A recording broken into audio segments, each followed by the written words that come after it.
أستغفر الله رب البرايا أستغفر الله من الخطايا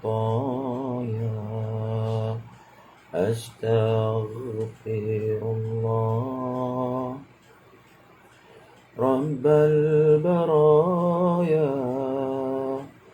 أستغفر الله من الخطايا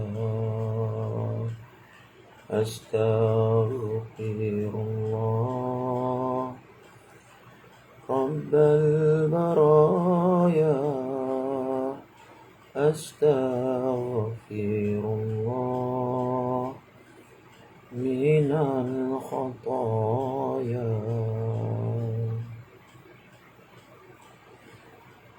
Assalamualaikum warahmatullahi wabarakatuh. Sama-sama kita buka majlis kita pada pagi ini dengan membaca Ummul Kitab Al-Fatihah. A'udzu billahi minasyaitonir rajim. Bismillahirrahmanirrahim. Alhamdulillahi rabbil alamin. Ar-Rahmanir Rahim. Maliki yaumiddin. إياك نعبد وإياك نستعين اهدنا الصراط المستقيم صراط الذين أنعمت عليهم غير المغضوب عليهم ولا الضالين آمين. اللهم صل على سيدنا محمد وعلى آل سيدنا محمد. اللهم صل على سيدنا محمد وعلى آل سيدنا محمد. اللهم صل على سيدنا محمد وعلى آل سيدنا محمد. اللهم صل على سيدنا محمد وعلى آل سيدنا محمد. اللهم صل على سيدنا محمد وعلى آل سيدنا محمد. اللهم صل على سيدنا محمد وعلى آل سيدنا محمد. اللهم صل على سيدنا محمد وعلى آل سيدنا محمد. اللهم صل على سيدنا محمد وعلى آل سيدنا محمد. اللهم صل على سيدنا محمد وعلى آل سيدنا محمد.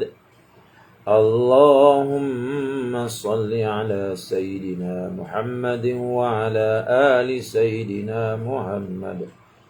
اللهم صل على سيدنا محمد وعلى آل سيدنا محمد. Bismillahirrahmanirrahim. Assalamualaikum warahmatullahi wabarakatuh. Alhamdulillah. Wassalatu wassalamu ala rasulillah wa ala alihi wa ashabihi ajma'in, amma ba'd. Alhamdulillah, syukur kita pada Allah Subhanahu wa taala pada pagi yang mulia ini kita masih lagi dapat bertemu untuk kita meneruskan pembacaan kita dari hadis-hadis yang terkumpul di dalam kitab Riyadhus Shalihin, hasil nukilan kumpulan Imam Nawawi rahimahullahu ta'ala. Pada pagi ini insyaAllah kita akan membaca tentang makan juga. Nah, kita perhabiskan dulu hadis tentang makan ini, supaya makan kita tu memang benar-benar mengikut cara yang ditunjukkan oleh Nabi kita Muhammad sallallahu alaihi wasallam. Jadi makan ni kita memang hari-hari makan, ya. Kita memang hari-hari makan. Jadi perbuatan hari-hari, kalau kita dapat serikan dengan sunnah Nabi, bermakna kita sudah dapat mengamalkan sunnah Nabi setiap hari. Ya. Kita sudah dapat amalkan sunnah Nabi setiap hari. Sebab kita makan hari-hari. Jadi sebab itu kita nak pastikan benda-benda yang kita buat hari-hari ini biar di dalamnya dapat kita selitkan sunnah Nabi. Supaya kita ni mengamalkan sunnah Nabi hari-hari. Bukan jarang-jarang, bukan kadang-kadang. Ya. Jadi sebab itu kita tumpu kepada bab makan dulu. Bukan makna nak kempen supaya kita ni semua pergi cari makan sedap. Bukan. Kita nak kempen semua kita makan mengikut sunnah Nabi SAW. Pada pagi ini kita nak baca tentang hadis pada muka surat 384 jilid yang pertama. Memperbanyakkan orang untuk makan. Ya. Memperbanyakkan orang untuk makan. Muka surat 384 jilid yang pertama. Hadis yang pertama ini an Abi Hurairah radhiyallahu anhu qol. Dari Abu Hurairah radhiyallahu anhu dia telah berkata, qala Rasulullah sallallahu alaihi wasallam. Rasulullah sallallahu alaihi wasallam telah bersabda, kata Abu Hurairah. Apa kata Rasulullah? Rasulullah kata, ta'amul ithnaini kafith thalathah. Wa ta'amus thalathah kafil arba'ah. Muttafaqun alaih. Kata Nabi, makanan dua orang itu cukup untuk 3 orang. Dan makanan 3 orang itu cukup untuk 4 orang. Makanan untuk 4 orang itu cukup untuk 5 orang. Seterusnya. Bermakna. Apa makna hadis ini? Maknanya yang pertama, Nabi nak suruh kita supaya makan berjamaah. Jangan makan sorang-sorang. Itu pengajaran yang pertama. Kita dah dengar semalam bagaimana seorang sahabat mengadu. Dia makan tapi tak rasa kenyang. Lalu Nabi kata, kamu makan sorang-sorang kot. Maka berjemaahlah ketika makan. Maknanya dalam hadis ini, Nabi kata apa? Makan seorang cukup untuk 2 orang. Panggil seorang lagi makan. Makan 2 orang cukup untuk 3 orang. Panggil 2 orang lagi makan sama kita. Supaya kita dapat memperbanyakkan orang makan dalam satu hidangan. Itu sangat baik. Yang kedua, dalam hadis ini Nabi mengingatkan kita tentang janganlah kita ini terlalu bakhil. Janganlah kita ini terlalu bakhil. Ya, kita ada makanan seorang, kita nak makan seorang. Latih diri kita. Nak pula ketika nafsu makan kita tu melonjak, memang nak makan sangat bening, dah lama dah tak dapat ni. Tapi kita nak didik diri kita, nak didik nafsu kita. Jangan terlalu ganas, jangan terlalu kedekut. Ketika itu kita paksa diri kita untuk panggil seorang lagi. Jom kita makan sama-sama, kita share. Kita ada satu mangkuk mihun sup. Ya, memang boleh makan seorang-seorang. Tapi kita ambil satu mangkuk yang lain, kecil sikit pun tak apa. Asingkan satu lagi, ajak seorang, nah makan sekali dengan saya. Padahal kita beli tadi dekat kedai satu plastik mi sup. Satu plastik mi sup. Balik rumah letak dalam mangkuk. Besar ni mangkuk tu. Takkan nak makan seorang-seorang. Kita orang Islam. Nabi kata, makanan semangkuk boleh makan 2 orang. Nabi kata. Lalu kita ambil mangkuk yang lain, letak, asingkan. Ajak kawan kita makan. Ajak anak kita makan. Jom makan sama-sama, kita share. Kalau tak nak share mangkuk yang sama pun, kita buat mangkuk yang lain. Kita beli ke kedai, beli makanan untuk 2 orang. Lagi besar mangkuknya, lagi semangat makanannya. Ya, kita cari mangkuk yang lain, hantar sikit kat rumah kawan kita. Biar 3 orang makan. Dan kita kena ingat bahawa makanan ini, yang pentingnya bukan banyak, yang pentingnya bukan sedap, yang pentingnya barakah. Kita nak makanan yang kita makan tu boleh menjadi obat, boleh menjadi penawar kepada tubuh badan kita. Kenyang tu benda kedua, sedap tu benda ke-10. Yang benda pertama bagi orang Islam ialah barakahnya. Jadi dengan ramainya orang itu, baru ada barakah pada makanan itu. Sebab itu Nabi kata, jangan makan sorang-sorang, nanti tak ada bakat nanti makanan itu. Sebab makanan ini yang pentingnya bukan banyaknya, yang penting bukan kenyangnya, yang penting barakahnya. Nah, di situ Nabi ajar kita satu hikmah. Dan di sini juga hadis ini mengajar kita bahawa ingat, yang mengenyangkan Allah. Yang mengenyangkan Allah bukan terletak pada lauk yang banyak, bukan terletak pada nasi yang banyak. Nak pada hari ini tuan-tuan, kita yang dah umur 5 siri ke atas ni, mana boleh makan lebih daripada 5 sudu sekali makan. Ya, kita tengok pakar-pakar pemakanan yang nak mengajak kita pada hari ini supaya berubat dengan cara makan. Ya, kadang-kadang ubat hospital macam-macam kita makan. Tapi kita ni bila menghadap makanan, kita makan macam kita masih muda lagi dulu-dulu. Ya, lepas buka saya punya program ni, tuan-tuan boleh pergi ke YouTube. Cuba dengar penerangan daripada Dr. Saddam Hussein. Bukan Saddam Hussein di Iraq tu. Ni Dr. Saddam Hussein di Indonesia. Buka YouTube dia. Dengar bagaimana dia mengajar kita untuk kontrol makan. Biar makan itu asbab kita jadi sehat. Bukan makan asbab kita jadi sakit. Jadi 3 sudu nasi sudah. Sayurnya, ya, ikannya sudah. Mengapa nak makan banyak-banyak?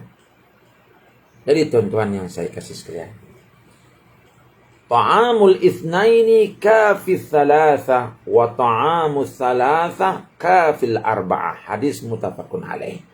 Makanan 2 orang itu cukup untuk 3 orang. Dan makanan 3 orang itu cukup untuk 4 orang. Itu hadis yang pertama. Mari kita dengar hadis yang kedua. An Jabir radhiyallahu anhu qala, daripada Sayyidina Jabir radhiyallahu anhu, dia telah berkata, sami'tu Rasulullah sallallahu alaihi wasallam yaqul, aku telah dengar Rasulullah bersabda. Apa kata Rasulullah?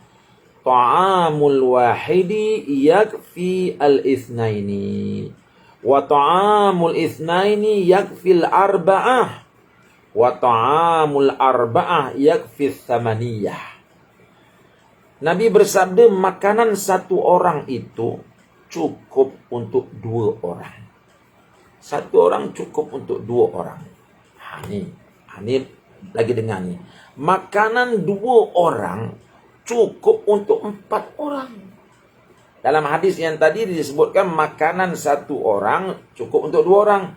2 orang cukup untuk 3. 3 cukup untuk 4. Sekarang Nabi sebut tambahan lagi. Makanan 2 orang cukup untuk 4 orang. Kan dapat tambah tu. Makanan 4 orang wa ta'amul arba'ah yakfi samanya. Makanan untuk 4 orang cukup untuk 8 orang makan. Ya. Tidakkah di sini Nabi mengajar kita bagaimana cara untuk mendidik nafsu kita? Memanglah kalau ikut nafsu tu kita nak hadap seorang-seorang. Tetapi sampai bila kita nak jadi hamba pada nafsu? Jadi ketika itu kita lawan, kita didik nafsu kita. Dalam keadaan kita tengah sedap nak makan seorang-seorang tu, kita panggil, mari ramai-ramai makan. Tentu bila kita panggil ramai-ramai makan tu, nafsu kita akan menangis. Menangis nafsu. Allah. Kalau seminggu kita kenakan nafsu kita macam tu, letih nafsu. Dah berapa puluh tahun nafsu tu asyik kenakan kita. Kita asyik terkena aja dengan nafsu. Dia mainkan kita, dia kudakan kita. Sekarang hadis Nabi mengajar kita bagaimana kita nak kudakan nafsu kita. Kita beli nasi, mi, cukup untuk 1 orang, cukup untuk 2 orang. Kita panggil 4 orang makan sekali. Melonjak nafsu kita. Ini cukup untuk kau seorang ni. Ni tak cukup ni. Tiba-tiba kita panggil 4 orang. Ambil, asingkan. Nah, kita makan sama-sama. Ketika itu nafsu kita menggigil, tuan-tuan. Dan ketika itulah kita pasangkan pada fikiran kita yang mengenyangkan Allah. Yang penting bagi aku ialah barakah daripada makanan ini. Yang penting barakah dari makanan ini. Bukan banyak ataupun sikitnya. Bukan sedap ataupun tak sedapnya. Tapi taklah bermakna lepas ni kita masak cincai-cincai sampai tak sedap, suami makan biasa tak macam ni. Taklah. Kalau mampu untuk buat sedap, buatkan sedap. Tetapi ingat, yang lebih penting daripada itu ialah barakahnya. Karena itu Nabi kata makanan untuk 4 orang sebenarnya boleh makan 8 orang. Ini usaha untuk kita memerangi dan mendidik nafsu kita supaya menjadi jinak. Dan kalau di atas meja makan pun kita telah berjaya mendidik nafsu kita. Kita berjaya mendidik nafsu untuk mementingkan orang lain lebih daripada diri sendiri. InsyaAllah selepas kita berjaya didik diri kita di atas meja makan, kita akan mampu mendidik diri kita di tempat lain pula. Kita mulakan dengan didik nafsu di atas meja makan. Karena di atas meja makan, makanan itu cukup dekat dengan nafsu kita. Ketika itu kita canai nafsu kita, kita didik nafsu kita.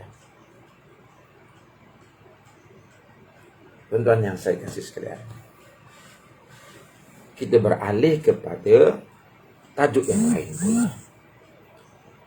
Masih lagi pada muka surat 384 jilid yang ke-1, ya. Bab tentang sunnah bernafas 3 kali di luar bejana dan menggilirkan bejana kepada orang yang berada di sebelah kanan. Ini nak ajar cara minum. Kadang-kadang kita ni zaman muda dulu, kita bangga. Bangga apa? Aku boleh minum air 1 gelas dengan 1 napas. Ini bahaya. Boleh merosakkan jantung kita, boleh merosakkan paru-paru kita. Ya? Jadi bila 1 gelas tu dia habiskan dengan 1 napas, lepas dia minum tu, cuba tengok bagaimana dia bernapas. Mengah dia. Kan mudarat tu. Tengok bagaimana Nabi mengajar kita cara minum ikut sunnah Nabi.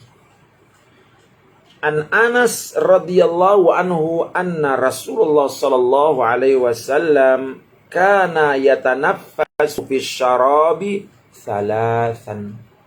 Hadis muttafaqun alaih. Yani yatanaffasu kharijal ina. Maksudnya dari Anas bin Malik radhiyallahu anhu bahwasanya Rasulullah sallallahu alaihi wasallam bila minum bernafas 3 kali. Maksudnya dia bernafas 3 kali di luar bejana. Ya. Makna masa Nabi minum tu 3 kali. Minum, tarik. Minum, tarik. Minum, tarik. Lepas tarik tu bernapas. Bermakna bila bernapas tu bejana tu jauh. Supaya karbon dioksida yang kita lepaskan daripada hidung kita tu tak masuk dalam mulut kita, dalam cawan kita tu. Dia yang kita naknya, tubuh badan kita nakkan oksigen. Karbon dioksida kita nak keluarkan, tiba-tiba kita hembus daripada hidung kita, karbon dioksida tu masuk dalam air, lepas tu kita telan balik. Itu rosak. Jadi Nabi bila minum, Nabi bernapas 3 kali. Tak ada Nabi minum sekaligus dengan 1 napas. Tak. Dengan 3 kali napas. Tapi bernapas tu di luar cawan. Jauhkan daripada cawan. Jadi ini adabnya Nabi. Jadi kita boleh amalkan. Amal dengan niat, aku nak ikut cara Nabi minum.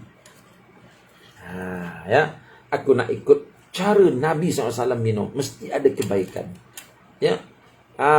Jadi tuan-tuan yang dirahmati sekalian, kita ni dah mengucap wa asyhadu anna Muhammad Rasulullah. Kita dah ucap wa asyhadu anna Muhammad Rasulullah. Aku naik saksi, aku terima Muhammad itu sebagai Rasulullah. Maknanya kita sudah terima dan memberikan pengakuan bahawa Nabi kita ini orangnya bagus, orangnya baik. Apa yang dia tunjukkan tu bagus untuk kita. Jadi apa yang dia buat tu kita nak ikut. Sebab kita tahu Nabi kita ni, dia ni mengajar benda-benda yang baik. Jadi sudah pasti yang Nabi buat itu perkara baik. Di atas keyakinan ini, kita hidupkan sunnah Nabi ketika kita minum bernapas 3 kali di luar bejana, di luar cawan. Bayangkan bila 3 kali bernapas ketika minum, tuan-tuan, kan lega rasanya. Daripada kita minum dengan satu napas, lepas tu termengah-mengah. Ya. Ini kita boleh tunjukkan kepada anak cucu cicit kita ni, supaya mereka daripada awal lagi sudah hidup dengan sunnah Nabi sallallahu alaihi wasallam. An Ibnu Abbas radhiyallahu anhuma qala Rasulullah sallallahu alaihi wasallam, daripada Ibnu Abbas radhiyallahu anhu berkata, Rasulullah sallallahu alaihi wasallam telah bersabda, la tashrabu wahidan kasyurbil ba'ir. Janganlah kamu sekalian minum sekaligus seperti minumnya unta. Jangan, Nabi kata. Kamu jangan buat perangai unta. Bila minum tu sekali sedut itu je. Jangan buat perangai unta, Nabi kata. Jangan minum macam mana unta minum. Ya, unta dia minum macam tu. Paru-paru dia tak sama macam kita. Ya, dia ni orang kata kapal padang pasir. Jadi dia ciptaan Allah terhadap unta tak sama macam kita. Kita ni manusia. Jadi Nabi ajar kita dengan beberapa kali nafas. Jangan minum sekaligus seperti unta, kata Nabi. La tashrabu wahidan kasyurbil ba'ir. Janganlah sekalian kamu minum sekaligus seperti minumnya unta. Walakin, tetapi, kata Nabi, ishrabu mathna wa thulatha. Tetapi Nabi kata, minumlah dengan 2 atau 3 kali nafas. Minumlah, bernafaslah.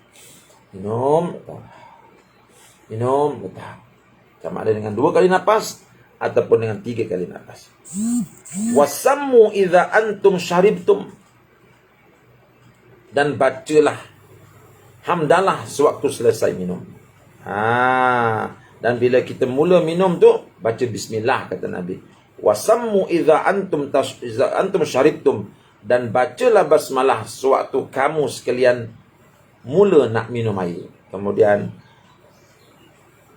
wahmadu idza antum rafa'tum. Dan sebutlah alhamdulillah bila engkau selesai minum. Bila engkau angkat gelas sudah selesai minum, sebutlah alhamdulillah. Minum, sebut bismillah, letak cawan selesai minum, alhamdulillah. Dan bernapaslah dengan 3 kali atau 4 kali nafas. Jangan sekali minum, nanti boleh menyebabkan kita termengah-mengah. Ya, jadi kurang sopannya. Kurang sopannya kalau kita minum begitu. Baik. An Abi Qatadah radhiyallahu anhu anna Nabiy sallallahu alaihi wasallam naha an yatanaffasa fil ina. Daripada Abi Qatadah bahwasanya Nabi SAW melarang untuk bernafas di dalam bijana. Jangan minum sambil kita bernafas. Ya, nanti karbon dioksida itu akan masuk dalam minuman kita. Ya, sebab air ni, tuan-tuan, dia benda sensitif. Air dia ialah makhluk Allah yang sangat lembut, tuan-tuan. Air lebih lembut daripada kapas. Sebab tu dia boleh terima apa saja. Sebab itu dalam Islam, Nabi ajar kita bahawa kalau kita nak berubat, nak meruqyah, kita meruqyah dalam air. Sebab apa? Air itu dia makhluk Allah yang lembut, dia boleh terima apa saja. Kalau air itu kita hidangkan dengan muzik, dia terima muzik itu, berubah molekul-molekul dia. Tapi kalau air itu kita hidangkan dengan Quran, hidangkan dengan zikrullah, molekul-molekul baik dia akan berkembang. Sebab itu kita jangan buat sesuatu yang tak betul pada air. Sebab air dia mudah mengikut, dia mudah taat. Sebab apa? Sebab dia makhluk Allah yang paling lembut. Sebab itu, bila kita nak sesuatu, bacalah dalam air surah Al-Fatihah, doa pada Allah, kita minum. Ya, baik. Ini hadis berkaitan dengan selepas minum, kita passing ke orang sebelah. An Anas radhiyallahu anhu anna Rasulullah sallallahu alaihi wasallam utiya bilabanin qad shiba bima'in wa an yaminihi a'rabiyun wa an yasari Abu Bakrin radhiyallahu anhu fashariba thumma a'ta al-a'rabi wa qala al-aymana fal-ayman. Ya. dari Anas bin Malik radhiyallahu anhu bahwasanya ketika Rasulullah sallallahu alaihi wasallam utiya bilabanin, diberi susu, qad syiba bima'in, yang telah dicampur dengan air. Nabi diberikan segelas susu yang telah dicampurkan dengan air. Sedangkan di sebelah kanannya ada seorang badui dan di sebelah kirinya ada Abu Bakar radhiyallahu anhu. Wa an yamini ya Arabiyun wa an yasari Abu Bakar. Di sebelah kanan Rasulullah SAW ada seorang badui, di sebelah kiri dia ada Sayyidina Abu Bakar, seorang sahabat yang mulia. Badui ini orang biasa, orang mukmin tapi dia biasa. Ini Sayyidina Abu Bakar, orang mukmin yang luar biasa ni. Tapi Sayyidina Abu Bakar duduk sebelah kiri. Badui yang biasa itu duduk sebelah kanan. Ya tak? Fashariba summa a'ta al-a'rabi. Lepas Nabi minum, lantas Nabi memberikan kepada orang badui itu seraya bersabda, fal al-aiman fal aiman. Yang kanan dulu, kemudian yang kanan lagi. Maknanya Nabi bagi minum susu orang kanan bagi kanan sampailah kepada kiri. Maknanya sunat kita ni, ya, kita berikan bejana itu orang lain pula minum. Kongsi. Ini berkongsi. Ini sunnah Nabi SAW. Kita minum, kongsi dengan orang sebelah. Kongsi dengan orang sebelah. Kongsi dengan orang sebelah. Sama-sama minum. Ya. Jadi di situ ada barakahnya. Tapi kena jaga kebersihan. Ya, kena jaga kebersihan. Hadis yang terakhir dalam bab ini, An Sahal bin Sa'ad radhiyallahu anhu anna Rasulullah sallallahu alaihi wasallam utiya bi syarabin fasyariba min. Ya, dari Sahal bin Sa'ad bahwasanya Rasulullah SAW diberi minuman.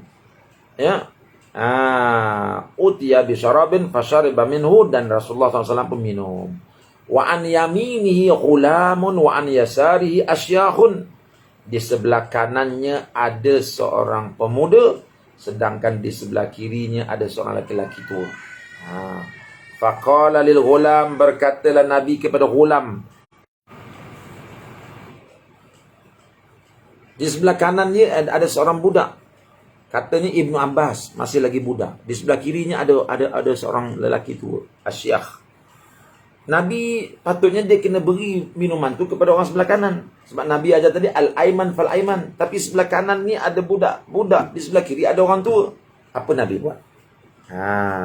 Faqala lil ghulam, Nabi bertanya kepada budak itu, ata'zanuli an u'tiya haula, wahai budak, bolehkah engkau izinkan aku berikan minuman ini kepada orang tua di sebelah kiri ni? Nampak? Ya, memang kena beri sebelah kanan, tapi sebelah kanan ni budak. Memang budak ini berhak untuk dapat minuman tersebut selepas Nabi minum. Tetapi sebelah kirinya orang tua. Adakah Nabi terus beri ke orang tua tu? Tidak. Nabi minta izin daripada budak tadi. Walaupun dia budak, Nabi tetap minta izin. Sebab apa? Sebab itu hak dia. Faqala al-ghulam, maka berkatalah budak itu, la wallahi la utiru binasibi. Tidak, demi Allah, saya tidak akan memberikan bahagian saya yang dari Tuhan ini kepada sesiapa juga. Wallahi la utira binasibi minka ahadan. Saya tak akan berikan hak saya yang sepatutnya saya dapat. Lepas Rasulullah minum, patut Rasulullah kena bagi sebelah kanan. Saya tak akan berikan hak saya kepada orang lain. Kata budak itu. Ya. Fatallahu Rasulullah sallallahu alaihi wasallam fi yadihi. Maka Rasulullah SAW memberikan minuman yang berada di tangan itu kepada pemuda tadi. Rasulullah bila dia dengar budak tu kata begitu, dia berilah kepada budak muda tadi untuk minum. Sebab memang hak dia sebelah kanan dulu. Tapi akhlak Nabi, dia minta izin dulu untuk beri sebelah kiri. Sebab nak menghormati orang tua di sebelah kiri. Tetapi Ibnu Abbas memahami, walaupun dia masih kecil, bahawa hak ialah di sebelah kanan.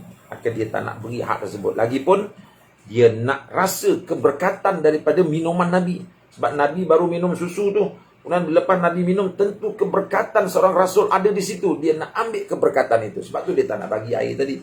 Kalau orang lain mungkin dia bagi. Tapi ini keberkatan daripada Nabi. Dia nak air yang baru diminum oleh Nabi terus dapat diminum oleh beliau. Sebab tu dia kata, saya takkan berikan hak saya kepada orang lain. Dan Nabi meraihkan pandangan pemuda ini dan Nabi memberikan minuman itu kepada pemuda ini walaupun di sebelah kirinya ada orang tua. Jadi inilah dia tuan-tuan, perkongsian bijana, perkongsian cawan yang diajar oleh Nabi SAW apabila kita minum. Kita jangan ikut pandangan orang-orang moden ni, dia kata apa ni, jijik lah ni, apa ni. Janganlah, sebab Nabi mengajar kita macam tu. Tapi apapun kita kena pasti kebersihan tu tak ada. Ini musim-musim Covid ni jangan dibuat begitu, sebab kita tidak tahu siapa di kalangan orang tu penyebar virus. Nanti bila kita dah aman, nanti insya-Allah Covid ni sudah zero, insya-Allah kita boleh mulakan sunnah ini. Sunnah ini akan menambahkan kasih sayang insya-Allah. Jadi saya rasa cukuplah sekadar itu tazkirah kita pagi ini, membaca hadis-hadis Nabawi daripada kitab Riyadhus Shalihin. Sekian. Assalamualaikum warahmatullahi wabarakatuh.